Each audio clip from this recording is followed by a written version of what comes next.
अस्सलाम वालेकुम। औलाद की तरबियत माशरे का हमेशा एक अहम मौजू रहा है।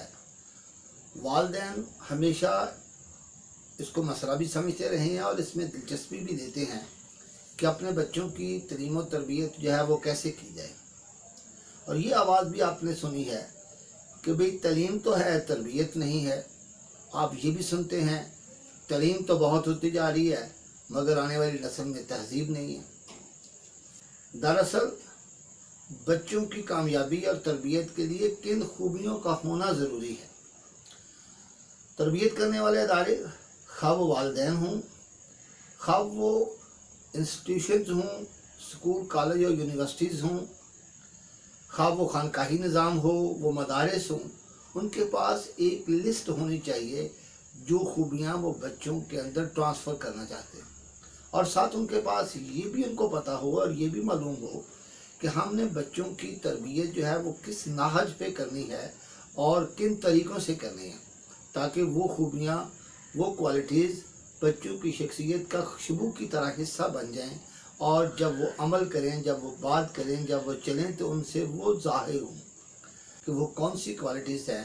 अगर वो बच्चों के पास चले जाएँ तो माशरे में आने वाली नस्ल जो है एक खूबसूरत नस्ल के तौर पे हमारे सामने आएगी।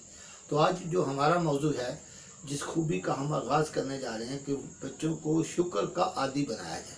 बड़े आदमियों का ये फ़र्ज़ बनता है, बड़े आदमियों की ये ज़िम्मेदारी है कि वो अपने आप को भी और अपनी औलाद को और अपने अहले खाना को पस्ती से बचाएं और उन रास्तों की तरफ न जाने दें जिन पर तबाही है।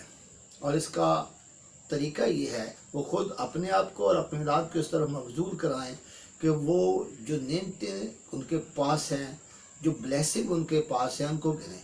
काउंट योर ब्लेसिंग से तवज्जो दिलाते हुए वो अपनी औलाद से पूछें कि वो देखें कि उनके पास नेमतें क्या हैं, उनके ऊपर ब्लेसिंग्स क्या हैं जिनसे वो फ़ायदा उठा सकते हैं। जब आपका बच्चा और आप नेमत का तज़किरा करेंगे और आप नेमत को काउंट करेंगे तो उसका एक फौरी फ़ायदा जो है वो आपकी तरफ आएगा कि आपके बच्चे के अंदर से असासे कमतरी जो है वो गिरना शुरू हो जाएगी। इन्फीरियरिटी कम्प्लेक्स क्या चीज़ है, असासे कमतरी क्या चीज़ है, शॉर्ट कमिंग का एहसास है। और जब आप नेमत का तज़किरा करते हैं, जब आप नेमत और ब्लेसिंग को काउंट करते हैं तो आपका जो असासे कमतरी है वो नीचे गिरना जो है वो शुरू हो जाता है। माँ बाप जब अपनी औलाद के सामने नेमतों का जिक्र करते हैं, ब्लेसिंग का तज़किरा करते हैं तो उनकी औलाद के जहन में अनगिनत दिए हुए एहसानात का इतराफ़ पैदा होगा कि ये किसी के दिए हुए एहसानात हैं जो उसके पास है। और इतराफ़ की खूबी ये है कि वो मुनअम का पता देते हैं, वो देने वाले का पता बताते हैं। और जब उसको ये पता चलता है कि ये सारी नेमतें जो मेरे पास हैं वो मेरे अल्लाह ने मुझे अता की हैं, और बच्चे का और अल्लाह का एक पहला ताल्लुक़ जो है वो जुड़ जाता है। शुक्र बेसिकली अल्लाह के साथ ताल्लुक़ की पहली बुनियाद बन जाता है। शुक्र क्या है? शुक्र यह है कि नेमत का तसव्वुर करना और फिर इसका इजहार करना। इजहार क्या है कि ये मालूम हो जाए कि जो नेमतें और जो ब्लेसिंग मेरे पास अल्लाह की दी हुई हैं, मैंने इनको इस्तेमाल कैसे करना है, इनसे फ़ायदा कैसे देना है और इनसे लोगों को फ़ायदा कैसे देना है। जब वो ये सीख जाता है बच्चा कि मैंने इन नेमतों का सही इस्तेमाल करना है और किस तरह लोगों को फ़ायदा देना है और अपनी ज़ात के लिए फ़ायदेमंद बनाना है, तो अल्लाह की तरफ से एक गारंटी आती है, लाइन शकरतुम ला अज़ीदन्नकुम, अगर तुम शुक्र करोगे तो हम तुम्हें और देंगे। अल्लाह तबारक व तआला ने कुरान मजीद में एक नाम का तज़किरा किया है, लुकमान, और फिर फरमाया कि हमने लुकमान को हिकमत अता की। और लुकमान ने जो हदायत अपने बेटे को दी वो कुरान में दर्ज कर दी। मगर जब अल्लाह ने कहा कि हमने लुकमान को हिकमत अता की और उसको जो नुस्खा दिया, उसको जो एक फार्मूला दिया, उसको जो एक डायरेक्शन दी, वो ये थी अनिश्कुर लिल्लाह, अल्लाह का शुक्र अदा करो। ये हदायत दी अल्लाह ने हिकमत देने के बाद। अब अनिश्कुर लिल्लाह एक नुस्खा है, एक फार्मूला है। यूँ समझ लें एक डॉक्टर जो है वो अपने किसी मरीज़ को डायरेक्शन देता है कि तुमने ये दवा खानी है फ़लाँ टाइम पे और फ़लाँ वक़्त के मुताबिक, तो आपको ये अफ़ाका होगा, ये फ़ायदा होगा। تو جب وہ اس کو کھا لیتا ہے تو اس کا رزلٹ جب اس کو ملتا ہے تو وہ ڈائریکشن پر عمل کرنے سے اسے ہی فائدہ ہوتا ہے، ڈاکٹر کو نہیں ہوتا۔ اور اگر وہ نہیں کھاتا، اس پہ عمل نہیں کرتا، تو اس کا نقصان بھی اسے ہی ہوتا ہے۔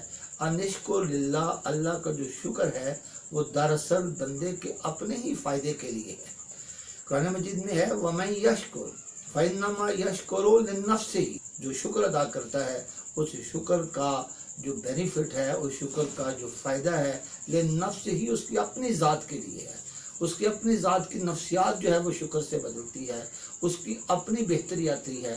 شکر جب کرتا ہے تو اس کے اندر سے حسد ختم ہوتا ہے، شکر جب کرتا ہے تو امن پیدا ہوتا ہے، شکر جب کرتا ہے تو اس کے اندر سے فساد ختم ہوتا ہے، جھگڑالو پن ختم ہوتا ہے۔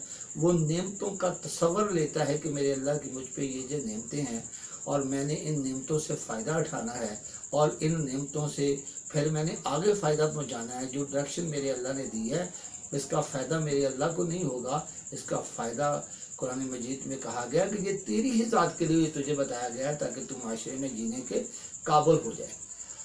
اور وہی بات جو پہلے کی ہے کہ جب تم اللہ کی نعمتوں کو بھرپور استعمال کرو گے تو پھر لَإِن شَكَرْتُمْ لَأَزِيدَنَّكُمْ لَإِن شَكَرْتُمْ لَأَزِيدَنَّكُمْ، اگر تم ان نعمتوں کا استعمال کرو گے، ان نعمتوں پہ شکر کرو گے تو ہم تمہیں اور دیں گے، ہم تمہیں اور دیں گے۔ والسلام، اللہ آپ کو حامد۔